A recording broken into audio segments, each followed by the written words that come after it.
Hi ಎಲ್ಲರಿಗೂ ನಮಸ್ಕಾರ. ನಾನು ನಿಮ್ಮ ಅಶು ಆಚಾರ್ಯ. ನಾನಿವತ್ತು ಮೂಲಂಗಿ ಪಲ್ಯ ರೆಸಿಪಿ ಜೊತೆ ಬಂದಿದ್ದೀನಿ. ನನ್ನ ಚಾನಲ್ ಅಶು ಆಚಾರ್ಯ ಕನ್ನಡ ಚಾನಲ್. ಇದನ್ನು ಸಬ್ಸ್ಕ್ರೈಬ್ ಮಾಡೋದನ್ನು ಮಾತ್ರ ಮರಿಬೇಡಿ. ಈ ಮೂಲಂಗಿ ಪಲ್ಯ ಎಲ್ಲರಿಗೂ ಇಷ್ಟ ಆಗಲ್ಲ, ಯಾಕಂದರೆ ಸ್ವಲ್ಪ ಕಹಿ ಅಂತ ಅನ್ಕೋತಾರೆ. ಆದರೆ ಅದನ್ನು ತುಂಬ ಟೇಸ್ಟಿಯಾಗಿ ಹಾಗೂ ಆರೋಗ್ಯದಾಯಕವಾಗಿ ಹೇಗೆ ಮಾಡೋದು ಅಂತ ನೋಡ್ಕೊಳ್ಳೋಣ. ಅದಕ್ಕೆ ಮೂಲಂಗಿ ಗಡ್ಡೆ ಮತ್ತು ಸೊಪ್ಪು ಮತ್ತು ಟೊಮೆಟೊ ಇದನ್ನು ಚೆನ್ನಾಗಿ ಹೆಚ್ಕೊಂಡಿದ್ದೀನಿ. ನಾನು ಒಂದು ಕುಕ್ಕರ್ ಪಾತ್ರೆಗೆ ಸ್ವಲ್ಪ ಕೊಬ್ಬರಿ ಎಣ್ಣೆನ ಹಾಕೋತಾ ಇದ್ದೀನಿ. ಅದಕ್ಕೆ ಸ್ವಲ್ಪ ಇಂಗನ್ನು ಕೂಡ ಹಾಕೋತಾ ಇದ್ದೀನಿ.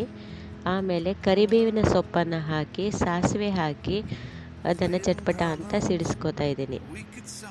ಆಮೇಲೆ ಟೊಮೆಟೊ, ಮೂಲಂಗಿ ಗಡ್ಡೆ ಮತ್ತು ಸೊಪ್ಪು ಅದು ಮೂರನ್ನು ಹೆಚ್ಕೊಂಡಿರ್ತೀನಲ್ಲ, ಚಿಕ್ಕ ಚಿಕ್ಕದಾಗಿ ಹೆಚ್ಕೊಳ್ಳಿ. ಅದನ್ನು ಒಟ್ಟಿಗೆ ಹಾಕೋತಾ ಇದ್ದೀನಿ. ನೀರು ಹಾಕೋಬೇಡಿ ಜಾಸ್ತಿ, ಸ್ವಲ್ಪ ಹಾಕ್ಕೊಳ್ಳಿ. ಆಮೇಲೆ ಡ್ರೈ ಆಗೋಕ್ಕೆ ಸ್ವಲ್ಪ ಜಾಸ್ತಿ ಟೈಮ್ ತೊಗೊಬಿಡತ್ತೆ.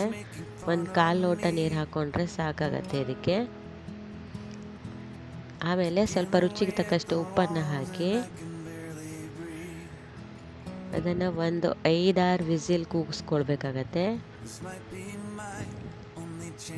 ಅದಕ್ಕೆ ತೆಂಗಿನಕಾಯಿ ತುರಿನ ಕೂಡ ನಾನು ಮೊದಲೇ ಹಾಕೋತಾ ಇದ್ದೀನಿ.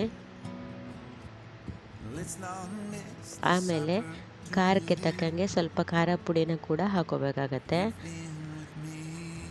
ಇದು ಹೆಲ್ತ್ಗೆ ತುಂಬ ಒಳ್ಳೆಯದು, ಹಾಗೆ ಇದು ತುಂಬ ಟೇಸ್ಟಿಯಾಗಿ ಕೂಡ ಇರುತ್ತೆ. ಆಮೇಲೆ ಸ್ವಲ್ಪ ರುಚಿಗೆ ಬೆಲ್ಲ ಕೂಡ ಹಾಕೋತಾ ಇದ್ದೀನಿ. ಆಮೇಲೆ ಒಂದು 5-6 ವಿಸಿಲ್ ಕೂಗಿಸ್ಕೊತಿದ್ದೀನಿ ನಾನು. ನೋಡಿ,